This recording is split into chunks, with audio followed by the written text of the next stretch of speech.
Welcome back to the Warrior Servant Leader podcast. And today, man, we have an incredible guest, a father, a husband, a coach, a writer, a motivational speaker, an entrepreneur, and in that order. And he was an overnight success, really, but it only took 20 years to get there. He's a busy guy, 5 podcasts, couple coaching programs, and he's our guest today. And I'm telling you, I've talked with Rory a number of times on 3 of his 5 podcasts, and what a fascinating guy who is giving back to his community and making this world a better place to live.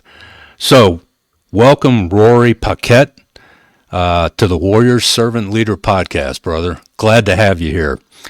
So, I told you before we jumped on air, man, we got a lot to unpack today. From you selling blood to put food on the table for your kids to speaking before thousands at conferences. Where do you want to start? My goodness, Pat. Thank you so much, man. I appreciate you having me on. And it was an absolute pleasure to have you on 3 of my podcasts, man. You were great. So I appreciate you coming Thanks. on, and I'm happy to return the favor. So I guess we'll start with, I love the intro. I'm a father. That's the place to start right there. I'm a father of 3. All 3 of mine are grown. I'm an empty nester. So I got a daughter and 2 sons in that order. And they are 32, 25, and 21. I'm a husband to the most incredible woman in the world who could do better than me on accident. And, for some reason is still with me. And, Saint what? What's her name? Saint Andrea. That's not Saint Andrea. All right. Yeah. So, so I'm a husband and I'm a podcaster and a coach, man. And I'm living my absolute dream life. It took a long time to get here. I've worked really hard to do it, but every day I wake up and I jump out of bed, man. I cannot wait to do what I have in front of me. I love it. I'll work from 4 a.m. to midnight. It doesn't even make any difference. I don't care how many hours I sleep. I'm having so much fun. I have no time to rest. So it's, I guess that's probably the best place to start, man. I just love what I'm doing. So before you loved what you were doing, you got to tell our listeners, a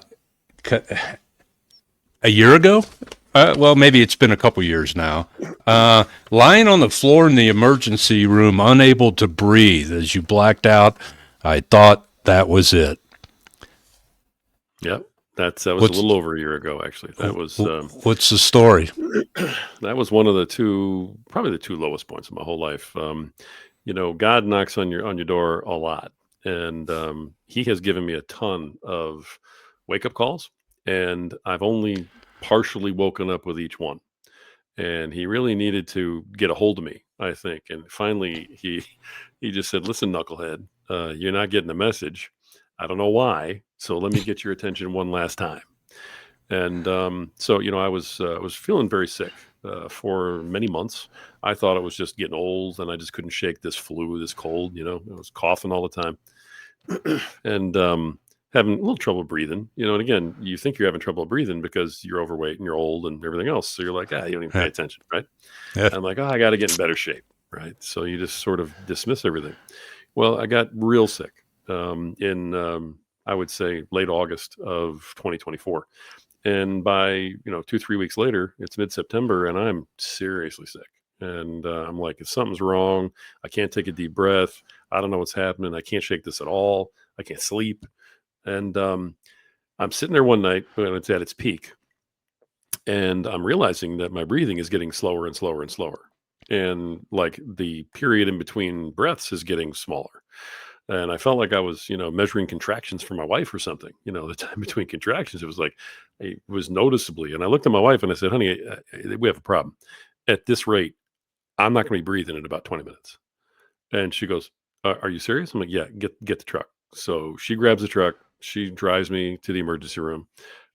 She broke 15 laws getting me there, and got me there faster than any ambulance ever could have on their best day. And even with that, I walk in the door. I'm kind of like reaching out for the emergency room desk. I'm getting ready to tell them what's going on with me. And I black out. I can't take a breath at all. And I'm like, I don't know what's going on, but I can't breathe. The next thing you know, you're out. And I, sort of remember hitting the floor. But that was it. And I woke up a little while later, with a bunch of machines on me, an oxygen bag and the whole bit. I guess they had Yeah. hit my lungs with a couple of, drugs or something to get me going. And it turns out that I had really, really horrible pneumonia. My lung had completely filled up and was shut down. And had been shut down for so long that there was like this ice gel around the outside of it that was encasing the lung on top of everything inside of it. And the right lung finally just went, uncle, bro, I can't carry this anymore. You're a big guy. I can't do all the work. And it gave out. And that's what happened. I had to have a couple of procedures and then a major surgery. Found out afterwards that I had about a 20% chance of surviving the surgery. And the doctor didn't want to tell me that because it wasn't like I had a choice. It's Yeah. like, bro, you have the surgery or you're not going to be here anyway. So we're having the surgery. Italian guy. You can't trust those Italian guys, man. But as soon as I found out he was an Italian guy, I was like, okay, great. I don't even want to hear anymore. Just, let's go. I'll have the surgery. But so we go in there. I managed to survive somehow by the grace of God. Came out and had weeks of being in the hospital, couldn't move, trying to get my lungs working again. It was horrible. And basically I had what's called a thoracotomy, and they cut into you through your muscle, your bone, nerves, everything, and pull everything out and get into your lung and open your lung up and then vacuum it all out, clean it all off. Tubes weren't working. Nothing was working. It was that violent of a procedure. So it was really brutal. But, we got through it. We got done. I got out of the hospital. Doctor gave me anywhere from 12 to 18 months. He said it's going to take to recover. I'm at about 12 and a half months right now from it.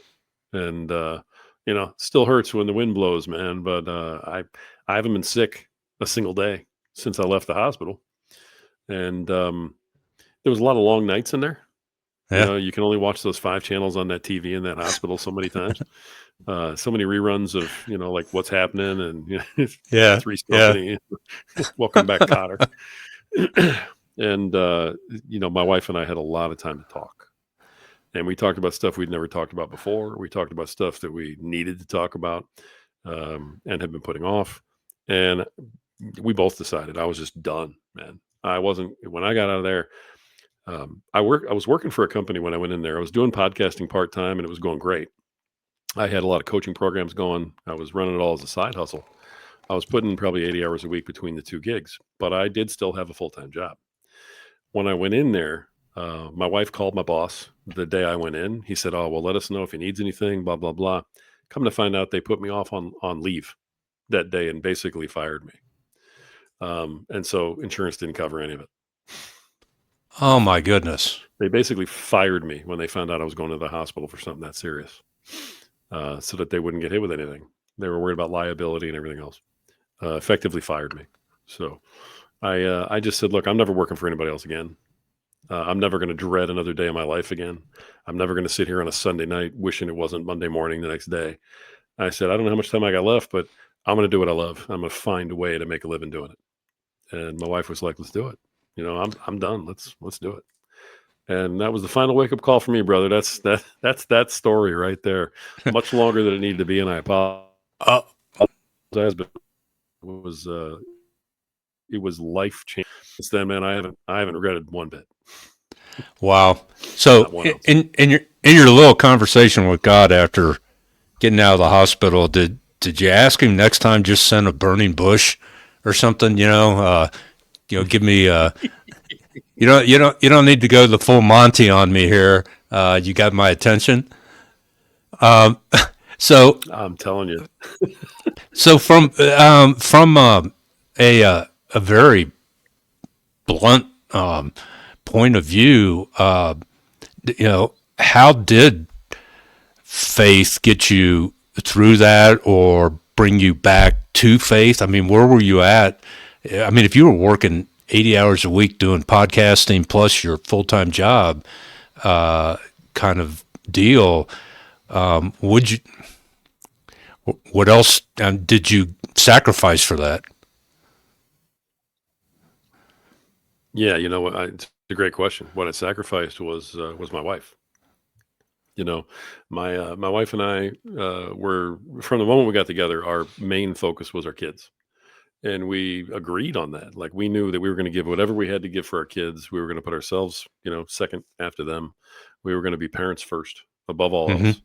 And it was just something with my upbringing, especially, which was not good.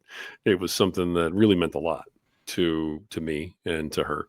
We were like minded from the get, but we didn't realize it until much later that we were not taking care of each other, and that our relationship was sort of just partners, at one point, and Mm-hmm. not really husband and wife at all anymore. And so that really got put in the back burner. The As far as my faith and where I was at with that, I've had a very tumultuous relationship with God my entire life. There were a lot of times when I was younger when I hated him, absolutely hated him because I felt like he'd abandoned me. Then there were some times when I came back and started to kind of realize, hey, he's still here. He hasn't abandoned you. Wake up. And then, get pulled back again because horrible things would happen. And, Mm-hmm. you don't know who to blame. So you lash out in the inappropriate places. He has reached out to me many times throughout my life, and I didn't get it when he was doing it, but I do now. And I told my youngest son, who's on his way to becoming an associate pastor, I told him, if I didn't have an idea of what my relationship, with God was when I went in to the hospital that final Mm. time, I knew exactly what it was when I came out. And that was really the Yeah. defining moment for me, where I said, I shouldn't be here. Yeah. I just shouldn't be here. I was an older guy who was in bad shape, who had every reason in the world to basically say, you have no shot of getting through this surgery. We're going to tear you to pieces and see if you come out the other side. And there was literally no real shot. Nobody would have bet their paycheck on me coming out. And when I came Wow. out, the doctor looked at me and he said, I am just really impressed. And I'm like, Yeah. with how much of a beating I could take, or what are you impressed with? And he said, brother, you got the heart of a Clydesdale. I've never seen anything like it. Your heart is so strong. And I did not expect that. Yeah. When your doctor says that to you, you're kind of like, so you figured I'd be dead. Thanks. That's good to know, doc. I appreciate Yeah. you. Yeah. Yeah. No, But man, yeah, so it came out that that's way, bro.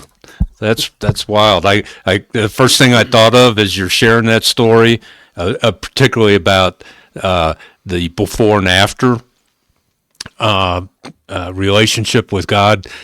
Very first thing I thought of was, oh man, that's the road to Emmaus with the two guys walking to Emmaus, and they don't even realize it's the resurrected Jesus walking with them and talking until he opened their eyes and and shared with them, and then they took off running and to go tell everybody.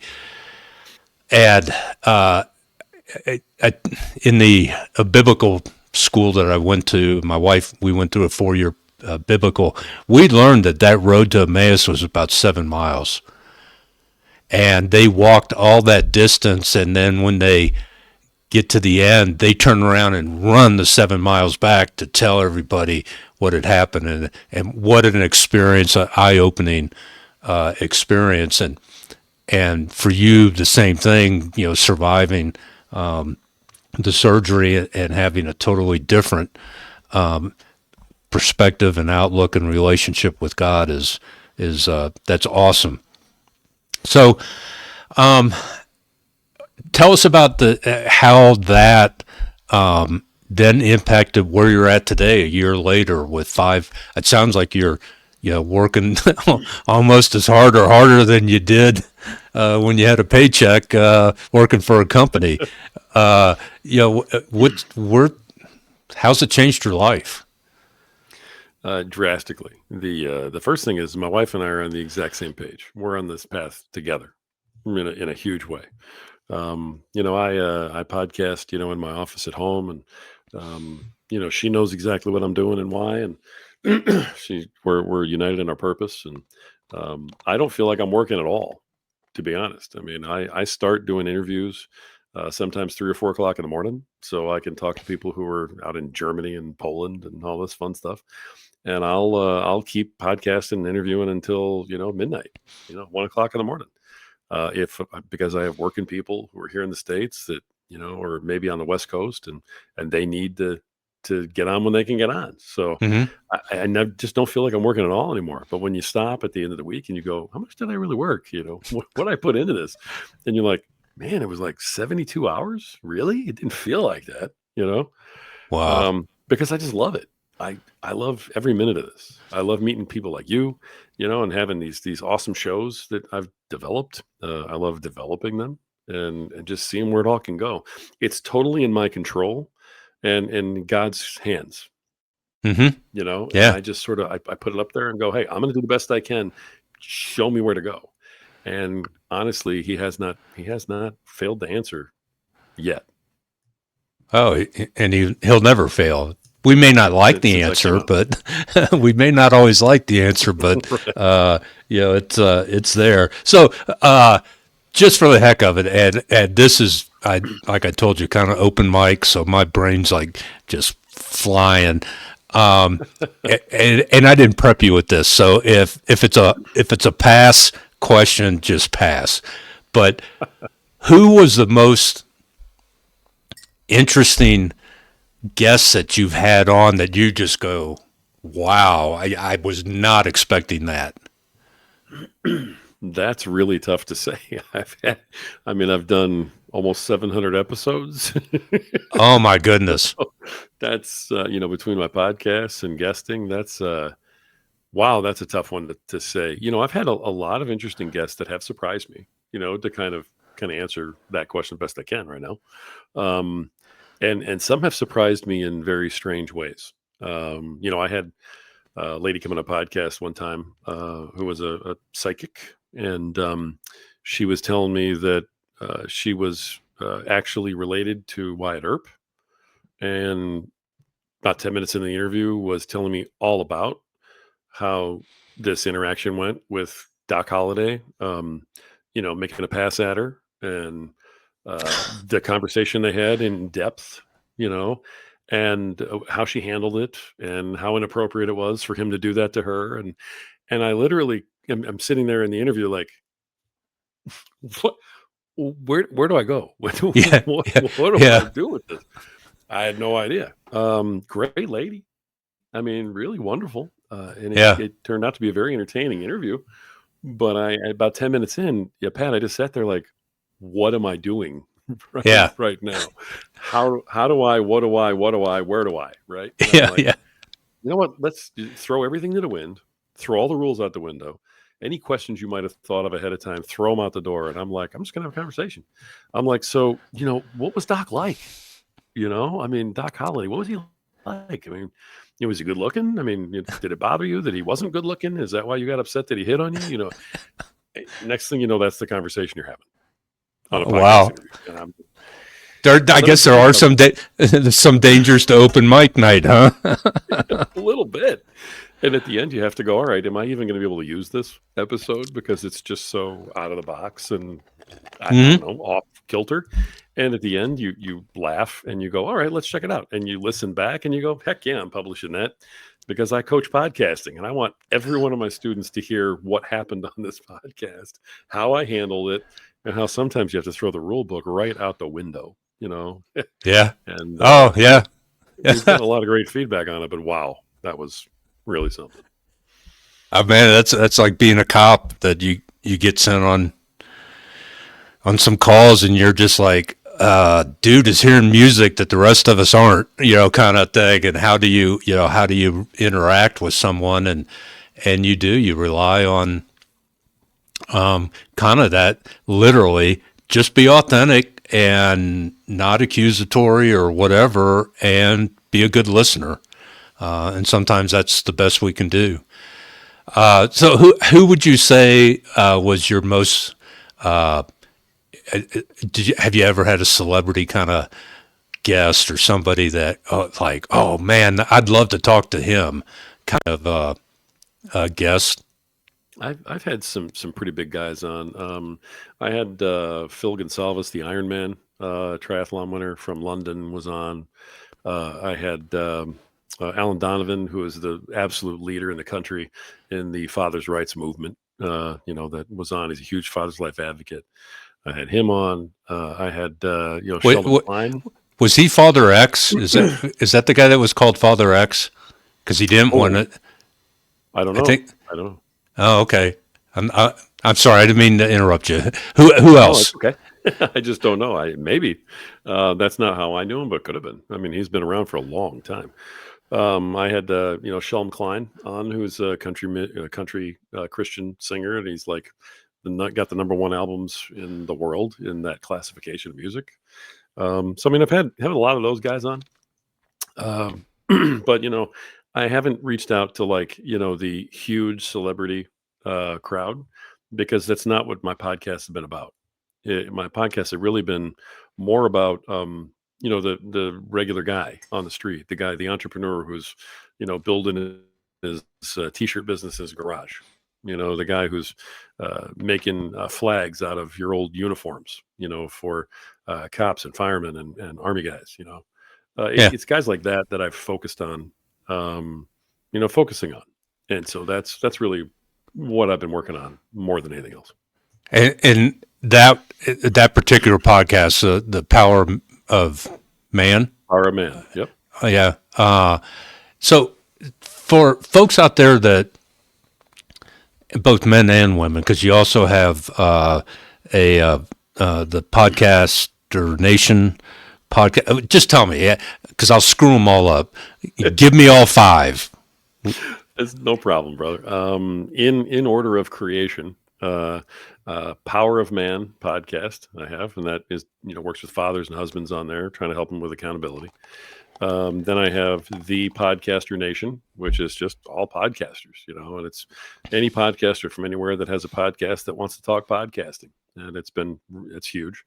I have one called Wake Up the Lions, which is for Christians who want to come on and share their testimony and how God's impacted their life, encouraging other Christians to come on and do the same. It's all about waking up and sharing our faith and not being just run over all the time.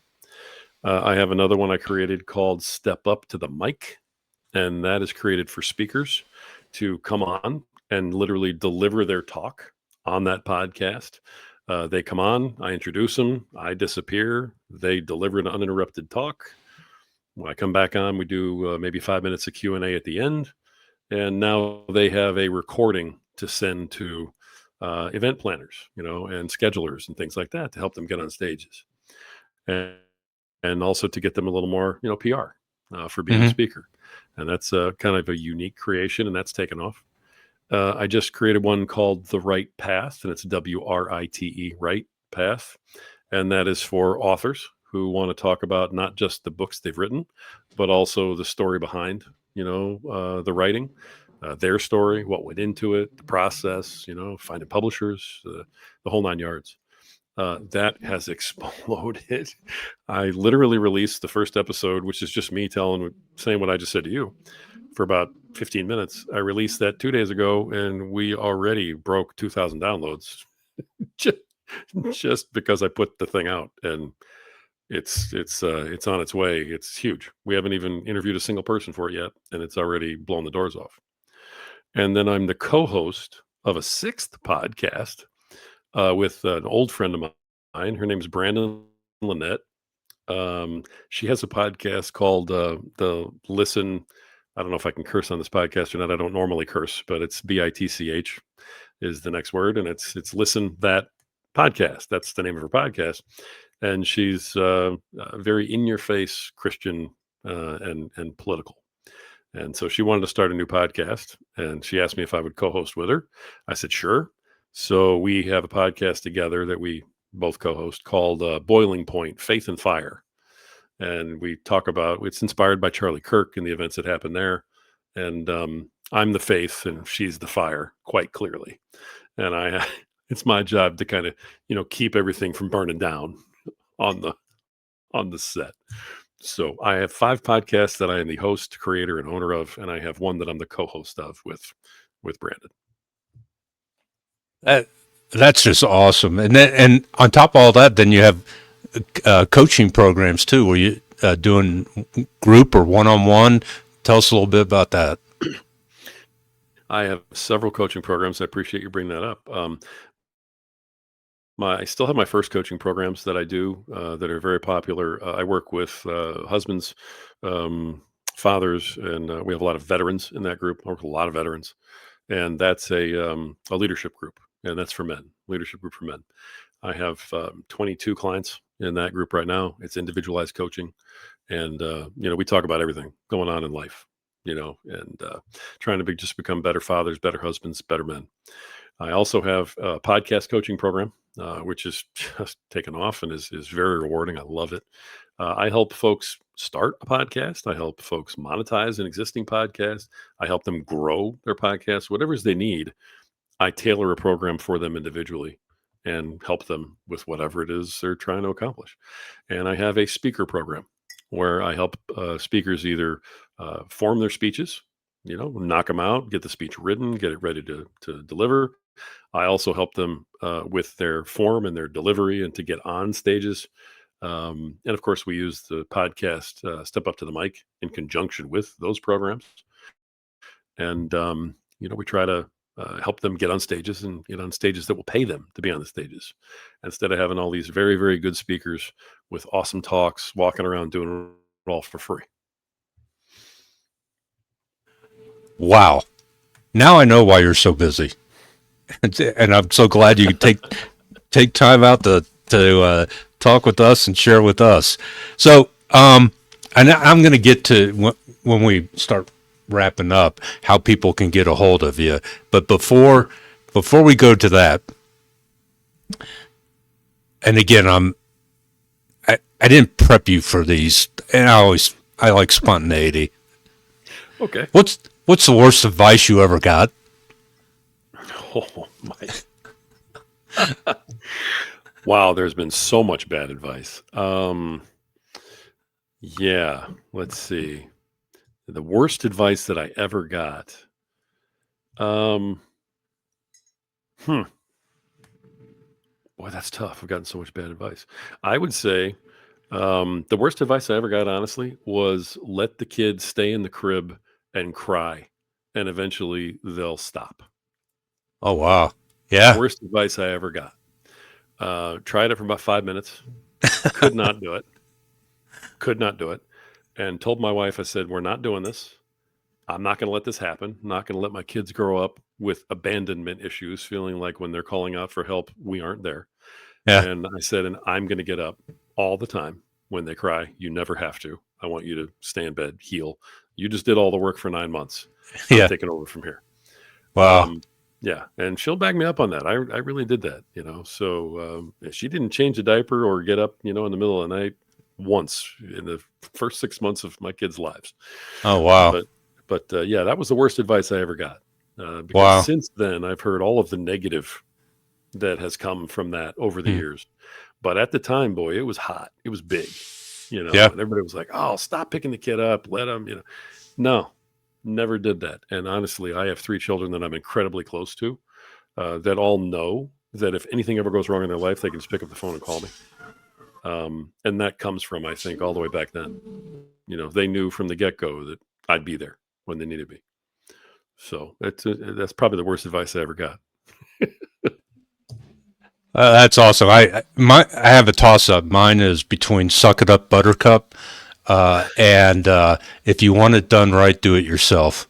And, and I lean more towards the second one because particularly, and I bet you experience this in your interactions with husbands and fathers and men in general, is if you were raised with that mindset, it causes a whole lot of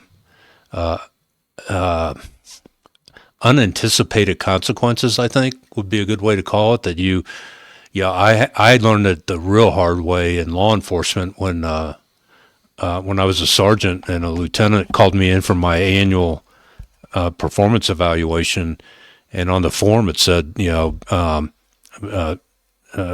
best strength, but a strength, and it said leading by example, and then the next one is area where employee needs improvement, and it said leading by example. And the lieutenant looks at me and goes, "Pat, you know what I mean by this?" And I'm like, and we were friends, and it was private. So I said, "Bruce, I have no idea what you're talking about." He goes, "You like to lead from the front, but there's a fine line between leading by example and doing somebody else's job for them." And that's because I was raised with the mindset, if you want it done right, do it yourself. Right. So that's why I kind of sprung that on you to just in from a man to man kind of thing. We were all formed a little bit differently, I think, in our outlooks. So, what's the flip side of that question? The worst advice you ever got. What's the best advice you've ever given? Oh my goodness, that's really funny that you just said that. I just was thinking of this the other day. Um, the best advice I ever gave, I believe, was I gave it to both my sons. I thought of it with my older son when he was playing basketball. And it just became like a family motto. And so now they still use it on their own. And they even text it to me sometimes, and it's that activity begets activity. So, it started when, my oldest son was playing basketball and his shot wouldn't fall. He was just off. He couldn't make the shot, right? Both my boys are huge. So he's like, I can't hit the bucket. I don't know what's up. And so I would tell him, when you're having problems like that, activity begets activity. So just get very active, play defense as hard as you can, rebound as hard as you can. That gets the blood pumping, gets more oxygen into your body, into your brain, right? And then the next thing you know, your shot's going to start falling. Just get active, work hard, get at it. And so all the time now, they use that. It's like, okay, if things aren't going right, go get active. Just do something really hard, really, take it to the max. And so now I have boys that are, succeeding in door-to-door sales, which most people, would get crushed in. But they're like, well, I get all this hate, and I just got to know activity begets activity. And the next thing you know, they're both making $500,000 a year doing door-to-door sales. I have one of my sons is doing Spartan races. Yeah. They're doing trek walks. I mean, they just know that activity begets activity. The more activity you do, the more activity you're going to get back, and you have that control in your life. And so, if you're feeling disconnected from God, get to church, get the book, read the Bible, pray more.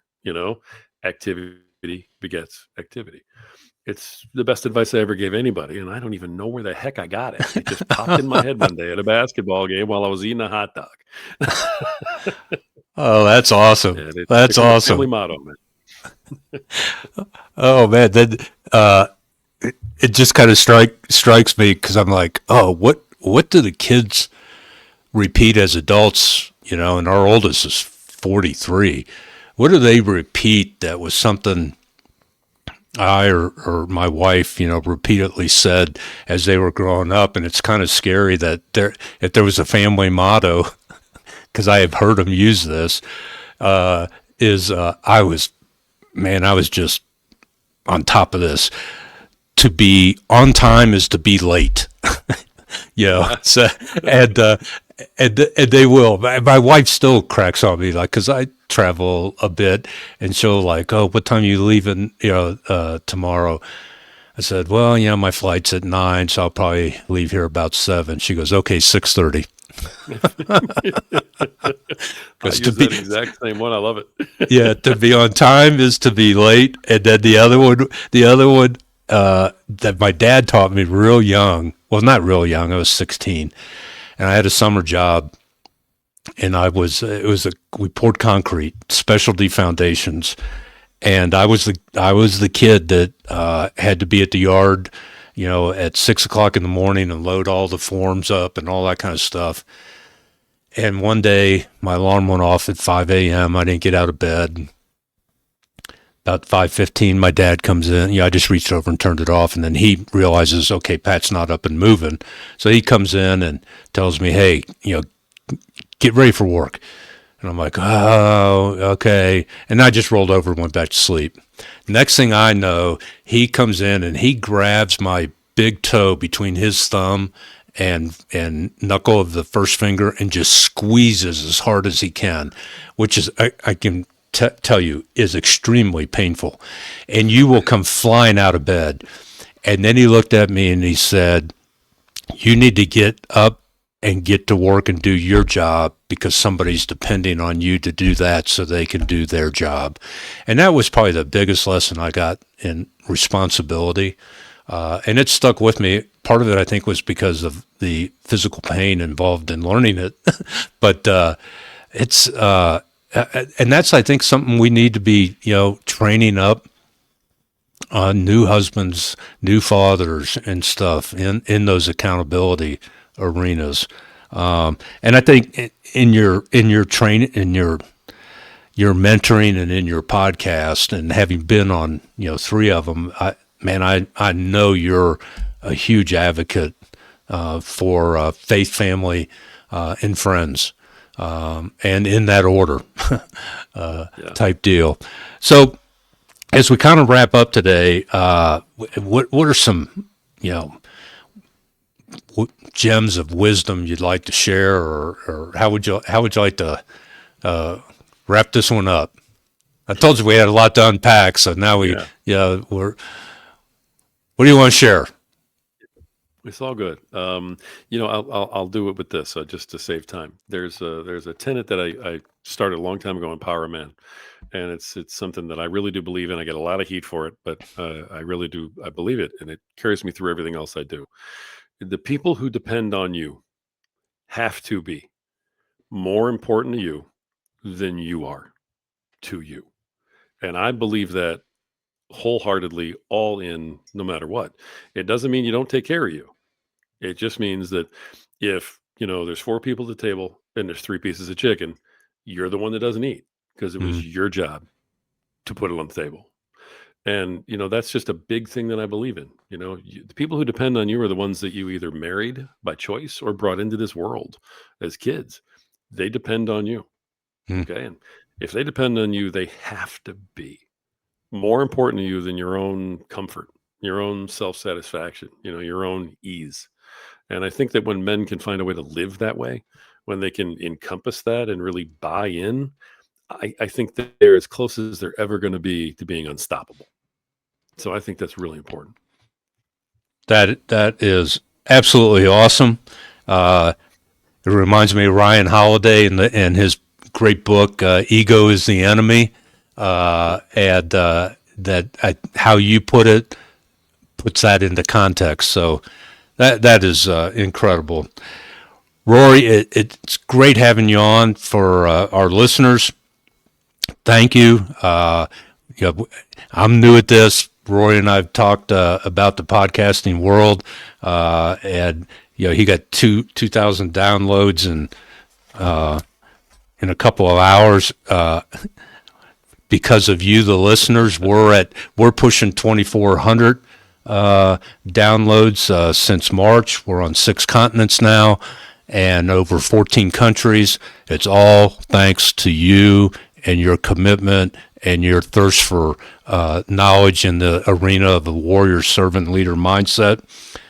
So subscribe, comment, share this message today and all our episodes with someone that you think needs to hear it today. And as always, strive to do the right thing at the right time, the right way, and for the right reasons, because that's what warriors, servants, and leaders do every day in everything.